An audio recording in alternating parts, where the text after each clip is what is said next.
Welcome to my channel Ravi Bava Astro TV வாழ்வின் அடையாளம். மோகனூர் சங்கத்திலிருந்து வருகை புரிந்திருக்கும் ரவி ஜெயக்குமார் ஐயா அவர்களை தற்போது பேச நான் அழைக்கிறேன்.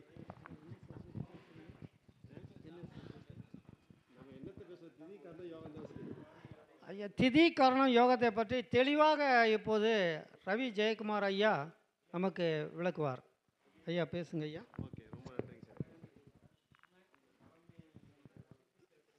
வாழப்பாடி ஜோயிட ஆராய்ச்சி நல சங்கத்தினுடைய தலைவர் ஐயா அவர்களுக்கும் துணைத் தலைவர் ஐயா அவர்களுக்கும் பொருளாளராகவும் செயலாளராகவும் பணிபுரியும் அனைவருக்கும் என்னுடன் பயணிக்கும் ஜோயிட அன்பர்களுக்கும் இங்கே வந்திருக்கும் சீஃப் கெஸ்டாக வந்திருக்கும் சிவசூரியன் ஐயா அவர்களுக்கும் சரிங்களா, அதாவது என்னுடைய நண்பர்களாகிய ரவிச்சந்திரன் ஐயா அவர்களுக்கும் கணேஷ் ஐயா அவர்களுக்கும் ஏனைய நண்பர்களுக்கும் என்னுடைய வணக்கத்தை தெரிவித்துக் கொள்கிறேன்.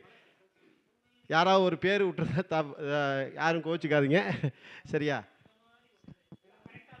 அதாவது நான் இது வரைக்கும் மேடையில் உரிமையாக கேட்டு பேசுகிறதே கிடையாது.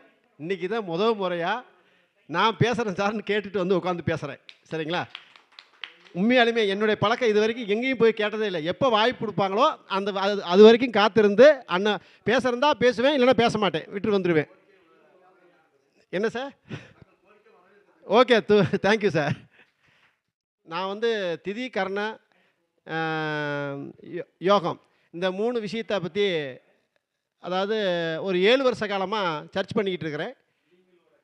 ஓன் முறை அடிப்படையில் தான் சரிங்களா. நம்ம அதாவது 25 வருஷ காலமாக நான் ஜோயிட பீல்டில் இருக்கிறேன். பாரம்பரிய ஜோயிடத்தை தான் பார்த்துக்கிட்டு இருந்தோம். இப்போ தான் ஒரு 7 வருஷ காலமாக தான் திதியோ கரணத்தில் பயணிக்கிறோம். என்ன இந்த உலகத்துக்கு தெரியப்படுத்தின விஷயம் எதுனா கர்ணம். அந்த அடிப்படையை எடுத்து தான் பேசணும் அப்படிங்கிறது என்னுடைய ஆழ்மையான கருத்து. அதனால் இன்றைக்கி ஓடுற திதி, இன்றைக்கி ஓடுற யோகம், இன்றைக்கி ஓடுற கர்ணம், இதை மட்டும் சொல்லிவிட்டு நான் முடிச்சுக்கிறேன் சரிங்களா. அதாவது இது எல்லாத்துக்கும் தெரிஞ்சது தான், அதனுடைய பலன் தெரியாது. அதே மாதிரி ஒவ்வொரு கர்ணத்தையும் ஒவ்வொரு யோகத்தையும் ஒவ்வொரு திதியும் நீங்கள் அப்ளை பண்ணிக்கலாம். அப்படிங்கிறதுக்காக எனக்கு பேசுகிற டைம் 20 நிமிஷம், அந்த 20 நிமிஷத்துக்குள்ள அந்த 3 நிமிஷம் தான் பேச முடியும். அப்படிங்கிறதுக்காக சொல்கிறேன் சரிங்களா. அப்போது இன்றைக்கி ஓடுற திதி என்ன திதி அப்படின்னா அஷ்டமி திதி. இந்த அஷ்டமி திதி அதிபதி எத்தனை பேருக்கு தெரியும்னு தெரியல எனக்கு. அஷ்டமி திதியுடைய அதிபதி யார்? யாருக்கா தெரிஞ்சால் சொல்லலாம், தெரியலனாலும் தப்பு இல்லை, நான் சொல்கிறேன் உண்மையிலுமே சரிங்களா. அதாவது ஒவ்வொரு திதிக்கும் அதிபதி இருக்காங்க சார். யாருமே இது வரைக்கும் ஃபாலோ பண்ண மாட்டேங்கிறாங்க. தெரியும் தெரியாதுன்னா சொல்ல முடியாது, தெரியும். அதாவது லென்த்தாக போகிறதுக்கான வாய்ப்புகள் பேசுகிற இடத்துல கிடைக்காதனால அப்படியே குறுகி வெளியே வந்துடுறாங்க, வேறு ஒன்றும் கிடையாது. அப்போது ஒவ்வொரு திதிக்கும் அதிபதிங்கிறத வார நாட்களை தான் அதிபதியாக கொடுத்துருக்காங்க. வார நாட்களை தான் அதிபதியாக கொடுத்துருக்காங்க, வார கிழமைகளை தான் அதிபதியாக கொடுத்துருக்காங்க. இப்போ பிரதம திதிக்கு அதிபதி யார் அப்படின்னு கேட்டிங்கன்னா சூரிய பகவான் சரிங்களா. அப்போது அதோட போதும். இப்போ அடுத்தது இப்போ இன்றைக்கி என்ன திதி ஓடுன்னு சொன்னோம்? அஷ்டமி திதின்னு சொன்னோம். அப்போ அஷ்டமி திதிக்கு அதிபதி யார்? ராகு பகவான். யாருங்க? ராகு பகவான் சரிங்களா. அஷ்டமி திதிக்கு அதிபதி ராகு பகவான். ஏன் ராகு பகவான் வருது? கிழமையில் 7 கிழமை தான் அதில் இருக்குது. அதனால சனிக்கிழமை வரைக்கும் சப்தமி திதி வந்துடும் சரிங்களா. அப்போது 8ஆவது திதிக்கு மட்டும் என்ன கொடுத்துருக்காங்க? ராகு கொடுத்துருக்காங்க சரிங்களா. ஆனால் நம்ம வாழ்க்கையில் பயணிக்கிறது அதிகமாக அஷ்டமி திதியை 8ஆவது திதி அப்படிங்கிறத விளங்காத திதியாக தான் பயன்படுத்திக்கிட்டு இருக்கிறோம் இது வரைக்குமே. இது அதாவது திதிகளை 3 வகையாக 4 வகையாக பிரிச்சிருக்காங்க. பிரித்த வகையில் எந்த வகையில் இது வந்திருக்குது அப்படின்னா ஜெயா திதியில் வந்திருக்கு. என்ன திதி வகையில் வந்திருக்குங்க? ஜெயானா என்னங்க? வெற்றின்னு அர்த்தம். அப்போது அதாவது இதில் இந்த திதியில் பிறந்தவர் யார்? கிருஷ்ணன். நீங்கள் என்ன கொண்டாடுறீங்க? கோகுலாஷ்டமி கொண்டாடுறோம். அப்போது அந்த கிருஷ்ணன் என்ன செஞ்சார்? பல அவதாரத்தை எடுத்து பல சிரமத்துக்கு ஆளாகி பல கஷ்டங்களாகி கடைசியில் எந்த வகையில் அவர் பயணம் முடிஞ்சுது? வெற்றிங்கிற பயணத்தெல்லாம் முடிஞ்சுது சரிங்களா. அப்போ கஷ்டத்தை மட்டும் அதிக கஷ்டப்பட்டார் அப்படிங்கிறதுக்காக அதை மட்டும் எடுத்துக்கிட்டாங்களே தவிர கடைசி காலத்தில் வெற்றி பெற்றாருங்கிறத எடுக்கலை. நல்ல வச்சு புரிஞ்சுக்கும் சரிங்களா. அதே இந்த திதி எப்படியோ அதே மாதிரி நவமியில் பிறந்தது யாருங்க? ராமர் சரிங்களா. அவர் என்ன செஞ்சார்? ஒரு சிம்மாசனம் ஏற போகிற டயத்தில் வனவாசம் போனாரா இல்லையா? அப்போது அதனால தான் அந்த திதி அதுக்கு நவமி திதி. ஆனால் அங்கே ஏன் அந்த வனவாசம் போனாங்க அப்படின்னா, நவமிக்கு அதிபதி யாருங்க? நவமிக்கு அதிபதி யாருங்க? சூரியன். மறுபடியும் வரணும். சூரியன் தானே சிம்மாசனம். அந்த சிம்மாசனத்தை விட்டுட்டு போயிட்டார், சூனியமாயிருச்சு. சரிங்களா? அப்போ அதுக்கு காட்டுக்கு போயிட்டார். சரிங்களா? மனைவியை விட்டுட்டு வனவாசம் போயிட்டார் அப்படிங்கிறதுக்கு அர்த்தம். இப்போ இவர் இந்த திதி எப்படி வேலை செய்யுது, அந்த திதி எப்படி செய்யுது? அஷ்டமி திதிங்கிறது வெற்றிக்கான திதியாக செயல்படுது. சரிங்களா? நவமிங்கிறது சூனிய திதியாக தான் செயல்படுது. சரிங்களா? அதாவது ஒவ்வொரு கிரகத்துக்கும் அதிபதியை பார்க்கணும் அப்படிங்கிறது என்னுடைய கருத்து. சரிங்களா? ஒன்று. இப்போது இன்னைக்கு ஓடுற திதி அஷ்டமி திதி. இது ராகு பகவான் அப்படின்னு சொல்கிறோம். சரிங்களா? அப்போ அந்த ராகுங்கிறது எந்தெந்த இடத்துல பயன்பெறும் அப்படிங்கிறத எல்லாத்துக்குமே காலையிலேருந்து பேசுனாங்க. ராகுக்கு எது பேசுனாங்க? செவ்வாயை பற்றி பேசுனாங்க. செவ்வாயை பற்றி பேசுனதுக்கு முதல் ரவிச்சந்திர ஐயாவுக்கு நான் நன்றி சொல்லிக்கிறேன். உண்மையாலுமே இன்னைக்கு ஓடுறது முழுக்க என்ன காரணங்க? பவகரணம். என்ன காரணங்க? பவகரணம். அப்போ கர்ண அனுமதி இல்லாமல் ஒரு விஷயம் நடக்கல பார்த்தீங்களா? என்னங்க? பவகரணம் தான், செவ்வாய் தான் சார். அப்போ செவ்வாய் அதிபதி. ஆனால் அதே இடத்துல என்ன யோகம் ஓடுது சார் இன்னைக்கு? பிரித்தி யோகம். பிரித்தி யோகத்துக்கு அதிபதி யாருங்க? புதன். செவ்வாய் என்னங்க? அவயோகிங்க. நல்லா வச்சு பிரிச்சுங்க. அவர் நல்லதையும் சொன்னார், கெட்டதையும் சொன்னாரா இல்லையா? ரெண்டுமே சொன்னாரா? அப்போது செவ்வாய் அங்கே ஆக்டிவ் ஆச்சா? சரிங்களா? அப்போ அவர் என்ன சொன்னார்? 2ஆம் இடத்தை பேசுகிறதா வந்தேன், இடையில எனக்கு மெசேஜ் வேற ஏதாவது பேசுறதுக்கு வாய்ப்பு கிடைச்சிருச்சு. இன்னைக்கு புதன்கிழமையே எப்படி செவ்வாய் பேசுறதுங்கிறது அவருடைய கருத்து. இன்னைக்கு புதன்கிழமையே செவ்வாயை பற்றி நாம் எப்படி பேசுறதுங்கிறது அவருடைய ஆழ்மை கருத்து. சரிங்களா? ஆனால் பிரபஞ்சம் என்ன செஞ்சுதுங்க? ஏன் இது ஓடும்போது நீ என்னத்தை பற்றி பேச முடியும் அப்படின்னு இழுத்து கொண்டு உட்கார வச்சு பேச வச்சிருச்சு. புரிஞ்சுக்குங்க. அப்போ பேசுகிற இடம் எதுங்க? முருகன் கோயில். அவர் யாருங்க? செவ்வாய். சரிங்களா? அதாவது இதில் ஒரு கருத்துக்களை நான் பதிவு பண்ண விரும்புகிறேன். செவ்வாங்கிறது எல்லாருமே சொன்னீங்க. சரியா? செவ்வாங்கிறது எதுக்கான அடையாளம் சார்? வெற்றிக்கான அடையாளம் சார். வீரம், வெற்றி. வீரம் இருந்தால் தானே வெற்றியை நீ பார்க்க முடியும். வீரம் இருந்தால் தான் வெற்றியை பார்க்க முடியும். அந்த செவ்வாவை எத்தனாம் இடத்துக்கு அதிபதியாக சொல்கிறோம்? நம்ம 3ஆம் இடத்துக்கு அதிபதியாக சொல்கிறோமா இல்லையா? 3ஆம் இடத்துக்கு அதிபதியாக சொல்கிறோம். வீரியம், வெற்றி ஸ்தானம், திருமண ஸ்தானம் எல்லாமே 3ஆம் இடம் தான். போட்டி ஸ்தானம் 3ஆம் இடம் தான். ஏன் போட்டி ஸ்தானம்? இப்போ ஒரு இதில் கேள்விப்பட்டிருப்பீங்க. என்னன்னுங்க? ஏதாவது ஒரு ஹீரோயின் சண்டை கட்டுறான்னா, ஒரு கதாநாயகன் சண்டை கட்டுறான்னா எத்தனை வாடி சண்டை கட்டுறாங்க பாருங்க? 3 தடவை அடிப்பார். எப்படிங்க? 3ஆவது அடியில் எப்படி? உண்மையா இல்லைங்களா சார்? ஒரு ஹீரோ ஒருத்தர்கிட்ட ஃபைட் பண்ணுறாரு, அவர் 2 அடி தோத்து போயிடுவார். 3ஆவது அடியில் என்ன செய்வார்? வெற்றி பெற்றால் அவருக்கு ஹீரோ தான் பேசுவார். ஆனால் அது எதுக்காக வந்துச்சுன்னு என்னைக்காக யோசிச்சிருக்கீங்களா? 3ஆம் இடங்கிறதாங்க அந்த வெற்றி ஸ்தானம். அப்போது 1 2 3 ஓட்டப்பந்தயத்தில் கூட எதை சொல்கிறாங்க?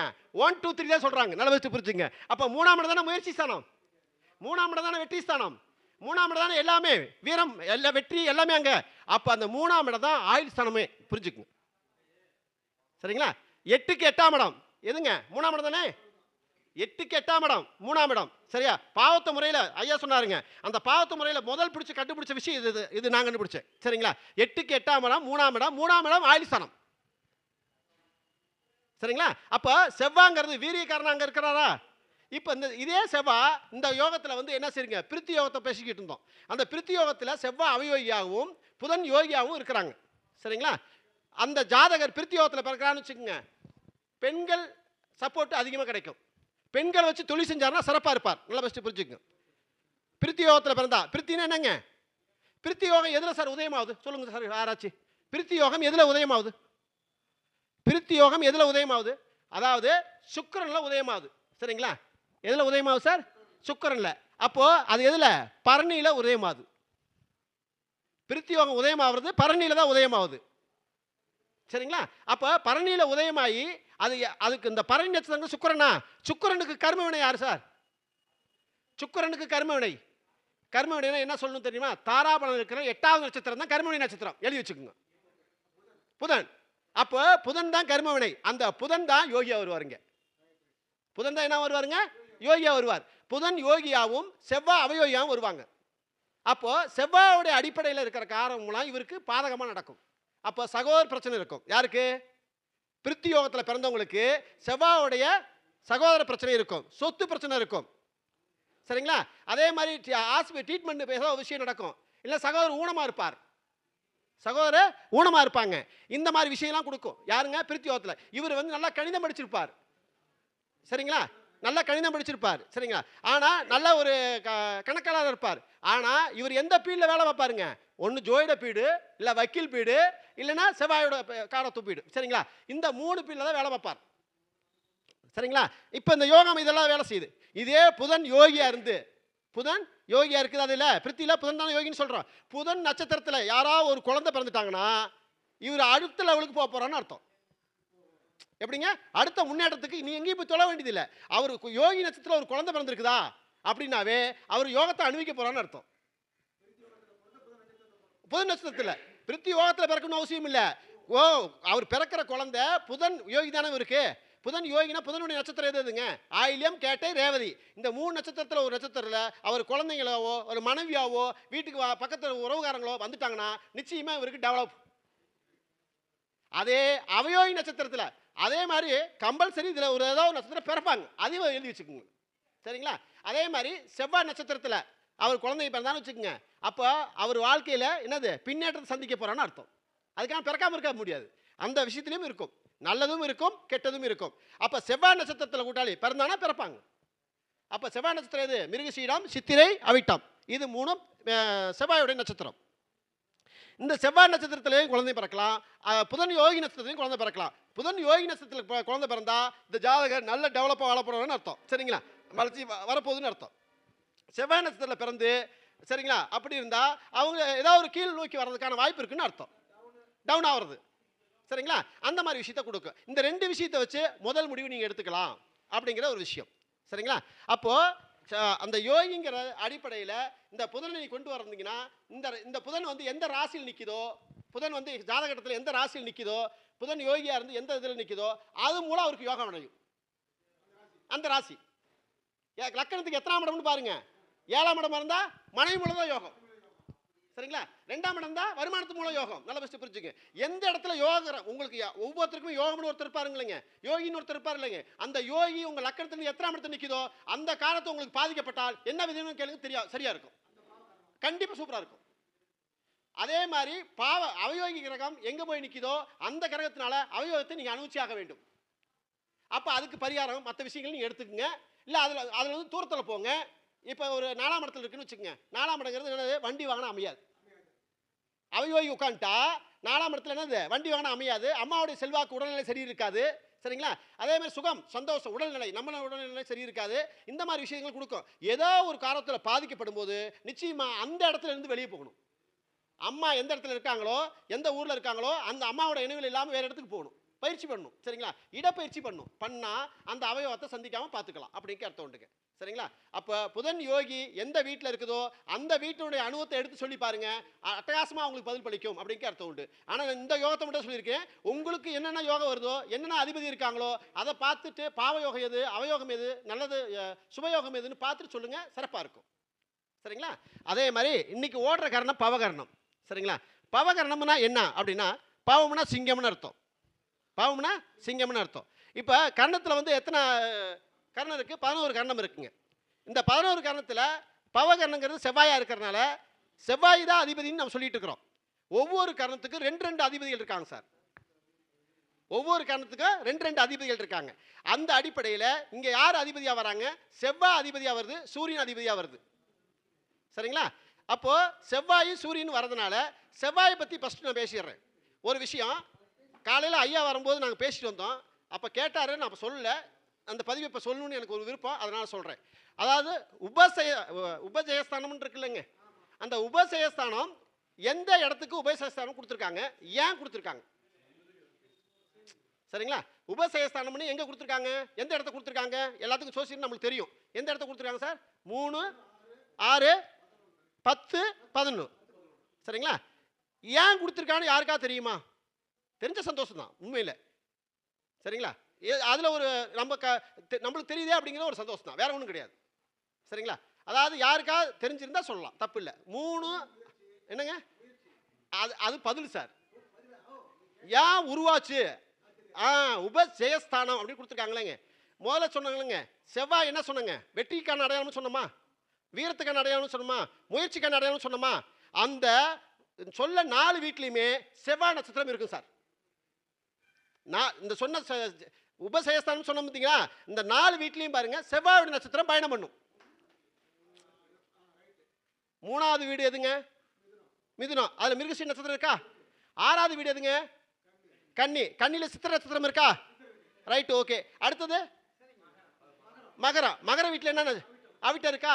அடுத்து 11 அவிட்டம் இருக்கா? அப்போ செவ்வாய் நட்சத்திரம் இருக்கா? அதனால தான் உபசயஸ்தானம் கொடுத்தாங்க. புரிஞ்சுக்குங்க. ஓகேங்களா? ஏன்னா காலையில் ஐயா கேட்டார், நான் மேடையில் சொல்லணுங்கிறதுக்காக அவங்க சொல்லலை. ஆனால் அவருக்காகவே இதை சொல்லி ஆகணும். ஏன்னா ஒரு பெரிய மனுஷன் கேட்டார், நான் சொல்லக்கூடாமல் இருக்கக்கூடாதுல்ல, அதுக்காக இந்த மேடையில் சொல்லணுங்கிறதுக்காக தான் நான் வச்சுருந்தேனே தவிர சொல்லக்கூடாது ரகசியத்தை சொல்லக்கூடாதுன்னு வச்சிருக்கல. நல்லா ஃபஸ்ட்டு புரிஞ்சுக்கு. கண்டிப்பாலுமே சரிங்களா? அப்போ உபசயஸ்தானம் அப்படின்னு ஒரு விஷயத்தை, இந்த ஸ்தானத்தில் கிரகங்கள் இருந்து திசை நடத்தினால் நீ வெற்றியாளராக நிச்சயமாக மாறுவாய். புரிஞ்சுக்குங்க. ஏன்னா வெற்றிக்கான அடையாள நட்சத்திரமே அங்கே பயணம் பண்ணுதுல. நிச்சயமா உன்னுடைய வெற்றியை எதுவாக இருந்தாலும் சரி, லக்கணத்துக்கு 6ஆம் இடமா இருந்தாலும் சரி, 8ஆம் இடமா இருந்தாலும் சரி, 9ஆம் இடமா இருந்தாலும் சரி, அந்த விஷயத்தை வெற்றி பண்ணி கொடுக்கும். புரியுங்களா?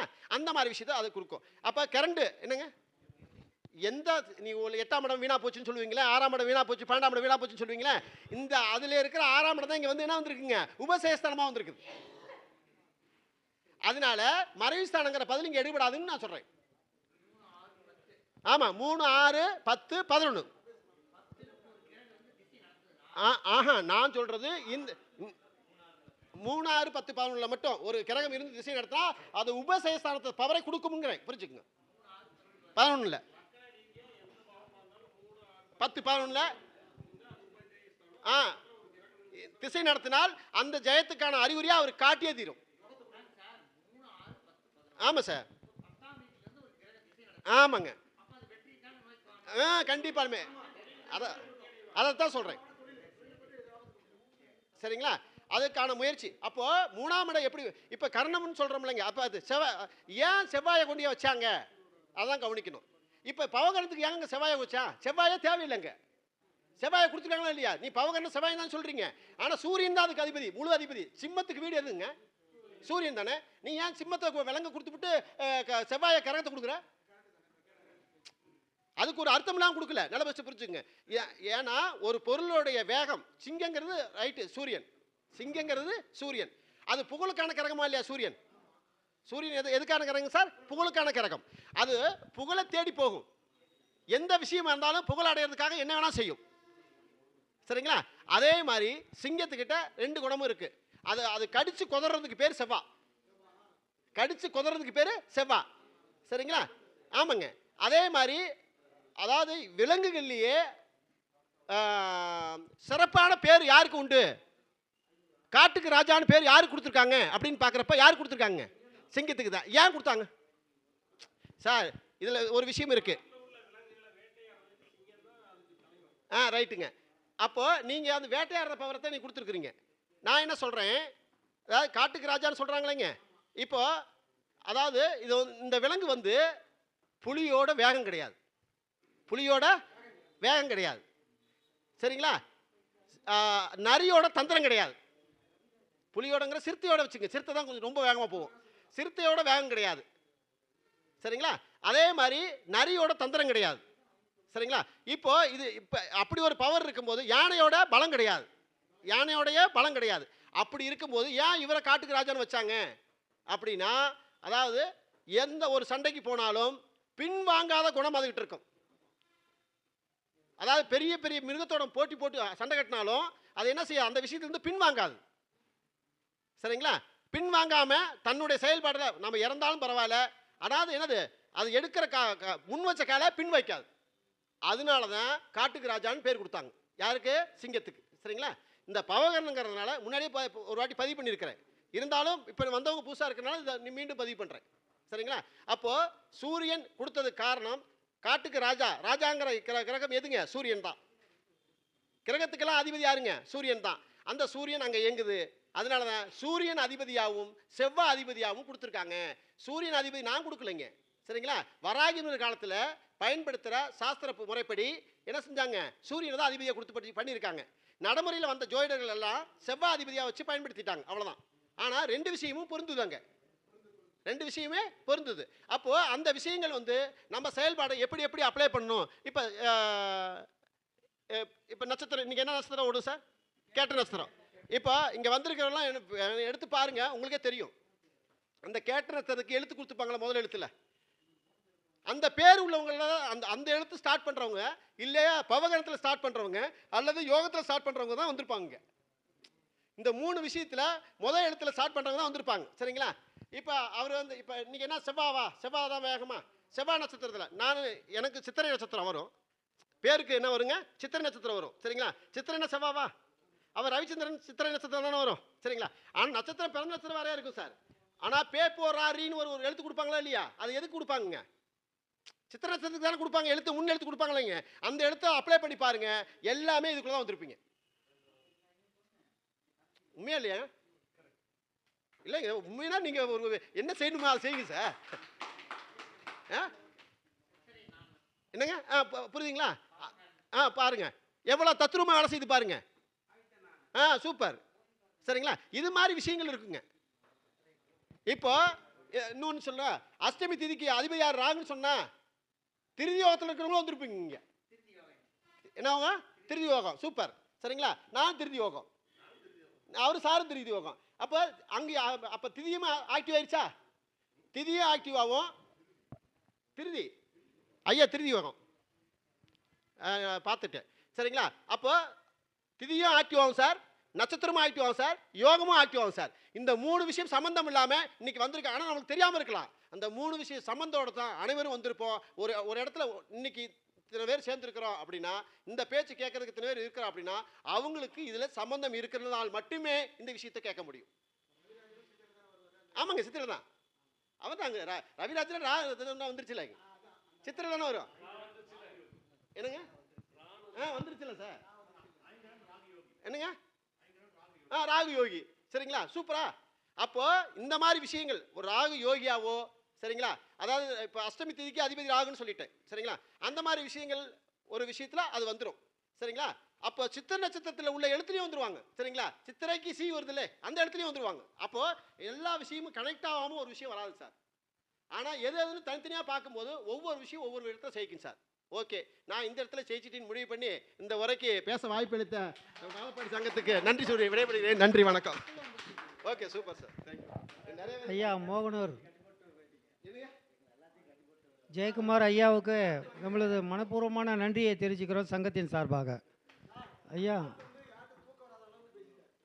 அதான் எழுப்பிவிட்டாருங்க ஐயா, எழுப்பிவிட்டார். தூங்குறவங்கள எழுப்பிவிட்டார். ஆமாம், சிம்ம குரலோனுங்கிற பட்டத்தை அவருக்கு இன்றைக்கி கொடுக்கலாம்.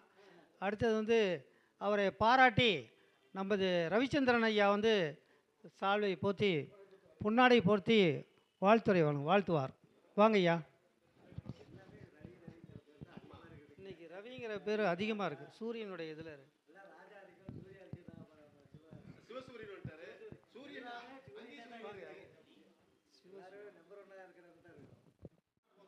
ஐயா ரவிச்சந்திரன் ஐயா மேட்டுப்பாளையம் சார். ரவிச்சந்திரன் ஐயா வந்து ஜெயக்குமார் ஐயாவுக்கு பொன்னாடை போர்த்தி வாழ்த்துவார்.